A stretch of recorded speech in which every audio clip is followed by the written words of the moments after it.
आज की वीडियो में हम बाबा साहेब के जीवन की हर वो छोटी बड़ी सभी जानकारी देंगे जो आपको जाननी चाहिए। वीडियो थोड़ी लंबी जरूर हो सकती है, पर इस वीडियो के माध्यम से अंबेडकर जी के जीवन संघर्ष के बारे में पूरी तरह से जान पाओगे। तो चलिए बिना देरी के वीडियो को शुरू करते हैं। मित्रों, सन 1891 में भारत की धरती पर एक ऐसे विलक्षण महान व्यक्ति का जन्म हुआ जो दलितों के मुक्तिदाता, उद्धारक और शक्तिशाली नेता साबित हुए।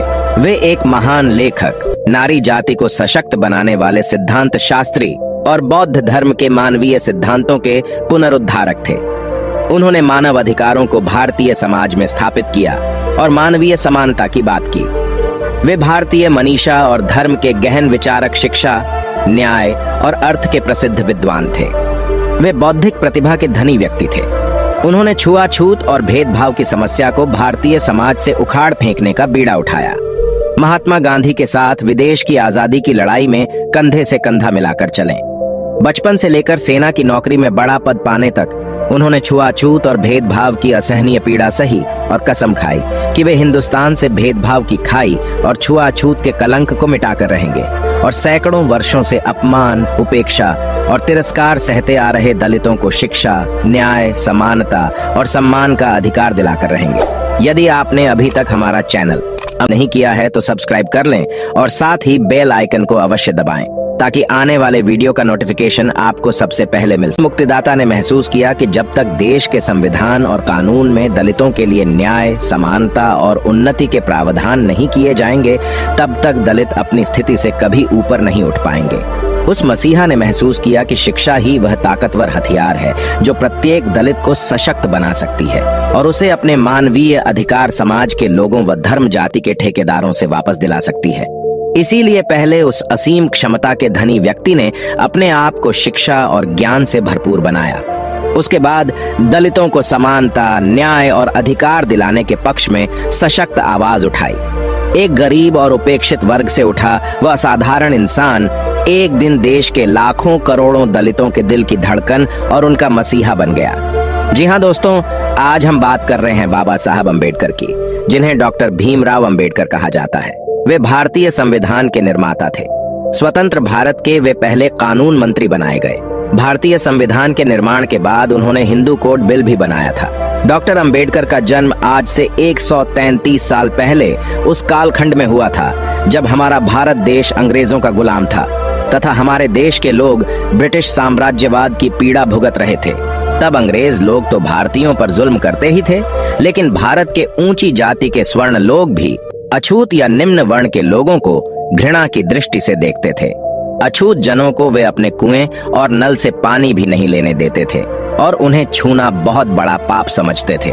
होला में छुआछूत और असमानता के ऐसे युग में मध्य प्रदेश के महू नामक स्थान में एक ऐसे महामानव का जन्म हुआ जो दलित वर्ग के लिए मुक्तिदाता साबित हुआ और उनके महान कार्यों के कारण दलित समाज के लोग उन्हें भगवान मानकर पूजने लगे। उस महापुरुष का नाम डॉक्टर भीमराव अम्बेडकर था।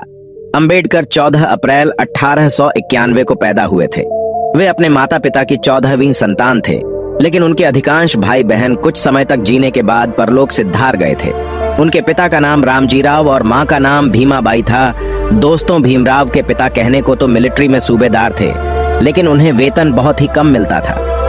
15 साल सेना में नौकरी करके जब वो रिटायर हुए तो अपने गांव महुआ ये पिता रामजीराव के मन में अपने बच्चों की परवरिश और पढ़ाई लिखाई की चिंता थी, लेकिन इसके लिए ना तो उनके पास पर्याप्त पैसा था और ना ही महू गांव में बच्चों के लिए स्कूल की सुविधा थी।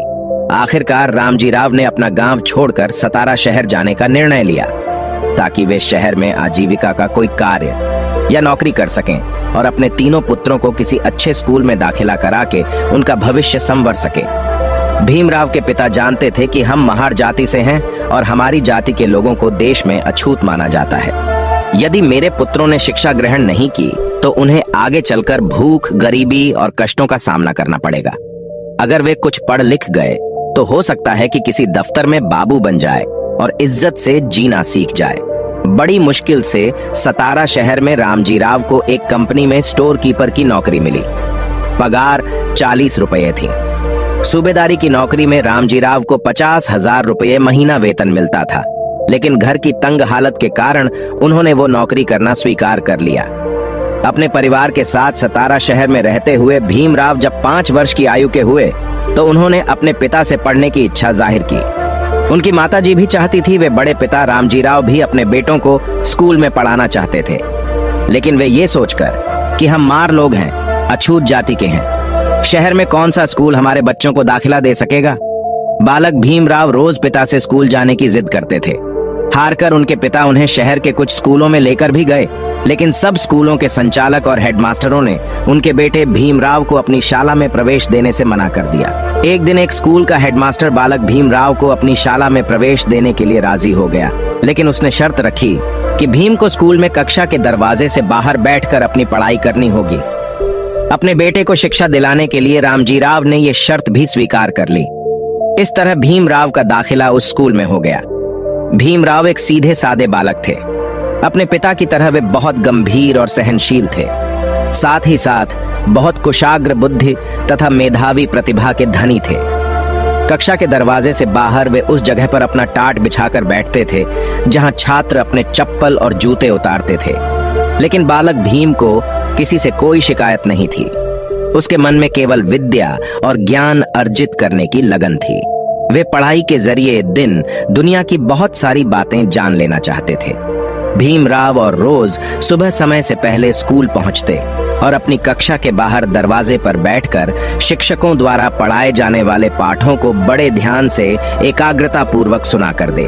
टीचर के पाठ पढ़ाते पढ़ाते उन्हें वह पाठ स्कूल में ही याद हो जाता था। उन्हें घर पर अलग से उस पाठ को रेट कर याद करने की आवश्यकता नहीं पड़ती थी।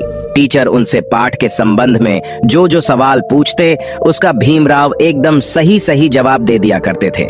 एक दिन गणित के अध्यापक ने एक प्रश्न ब्लैक बोर्ड पर लिखा और भीमराव को उसे हल करने के लिए बुलाया। भीमराव बड़े गर्व के साथ उठकर कक्षा के भीतर दाखिल हुए और जैसे ही ब्लैक बोर्ड की ओर बढ़े, कक्षा के सभी बच्चे चिल्लाकर कहने लगे, मास्टर जी, भीमराव अछूत है।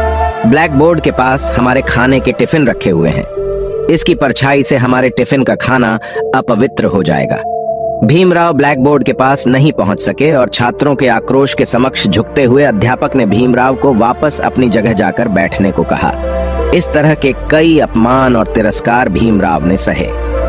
एक बार प्यास लगने पर बालक भीमराव ने कुएं पर रखी बाल्टी से पानी पी लिया। इस पर वहां खड़े लोगों ने उनकी जाति पूछकर उनकी खूब पिटाई की। एक दिन स्कूल के और बच्चों को रिक्शे पर बैठा देखकर भीमराव के मन में भी रिक्शे की सवारी करने की इच्छा हुई। उन्होंने सड़क पर जाते हुए एक रिक्शे को हाथ देकर रोका और कहा कि मुझे मेरे घर तक ले चलो, मैं तुम्हें रिक्शा का किराया दूंगा। रिक्शे वाले ने बालक भीम को अपने रिक्शे में बैठा लिया और रिक्शा खींचने लगा। रिक्शा चलाते हुए बातों ही बातों में उसने भीमराव से उसका परिचय और जाति आदि के बारे में पूछा। भीम को स्कूल की ड्रेस में देखकर उसने सोचा था कि ये बच्चा ऊंची जाति का होगा, लेकिन जब उसे पता चला कि ये बालक महार है तो उसने भीमराव को डांटते फटकारते हुए तुरंत अपने रिक्शे से नीचे उतार दिया। उसके बाद वो रिक्शा वाला बोला, तू अछूत होकर मेरे रिक्शे में बैठा, अब मैं तुझे इसका दंड दूंगा। अब तू यहाँ रिक्शा खींचेगा और मुझे अपने घर तक ले चलेगा, मैं तुझसे रिक्शा का किराया भी 2 गुना वसूल करूंगा। इतना कहकर रिक्शे वाला रिक्शे की पिछली सीट पर बैठ गया। रिक्शे वाले के क्रोध से घबराकर बालक भीमराव अपने हाथों से रिक्शा आगे की ओर खींचने लगे। नन्हे भीमराव ने महसूस किया कि शहर के ऊंची जाति के लोग उनकी आवाज सुनकर अपवित्र हो जाते हैं और यदि किसी सवर्ण को छू ले तो वो अपवित्र हो जाता है। कई बार नहाने के बाद ही इन लोगों के शरीर से अपवित्रता मिट पाती है। बचपन में भीमराव अंबेडकर ने छुआछूत और भेदभाव की जो पीड़ा सही, वह उनके जीवन के लिए अभिशाप न बनकर आगे चलकर वरदान साबित हुई। इसी पीड़ा ने उनको अन्याय और कुरीतियों से लड़ने की ताकत दी। यदि आपने अभी तक हमारा अंबेडकर साहेब जी चैनल सब्सक्राइब नहीं किया है तो सब्सक्राइब कर लें और साथ ही बेल आइकन को अवश्य दबाएं ताकि आने वाले वीडियो का नोटिफिकेशन आपको सबसे पहले मिल सके। दलितों को भारतीय समाज में समानता का अधिकार और न्याय दिलाने के संघर्ष शक्ति प्रदान की। भीमराव ने स्कूल में एक एक करके 4 कक्षाएं अच्छे नंबरों से पास की और वे 5वीं कक्षा में आ गए। एक दिन उनकी मां कठिन बीमारी का शिकार हो गई। पति ने भीमाबाई का पड़ोसी वैद्य से इलाज कराया, लेकिन भीमाबाई को बचाया नहीं जा सका। स्कूल में भीमराव गणित और भूगोल आदि विषयों में बहुत होशियार थे। उनके मन में संस्कृत पढ़ने की इच्छा थी, लेकिन संस्कृत के अध्यापक ने उन्हें संस्कृत पढ़ाने से मना कर दिया। उसने भीमराव से कहा, तू तो अछूत है, संस्कृत ऊंची जाति के बच्चों के पढ़ने की चीज है बेटा। संस्कृत पढ़ना तेरे भाग्य में नहीं है। भीमराव हर कक्षा प्रथम श्रेणी के अंकों से पास करते गए। अब उन्हें हाई स्कूल की शिक्षा ग्रहण करने के लिए बड़े स्कूल में भर्ती होना था, लेकिन पिता रामजी राव के पास उनकी फीस जमा करने के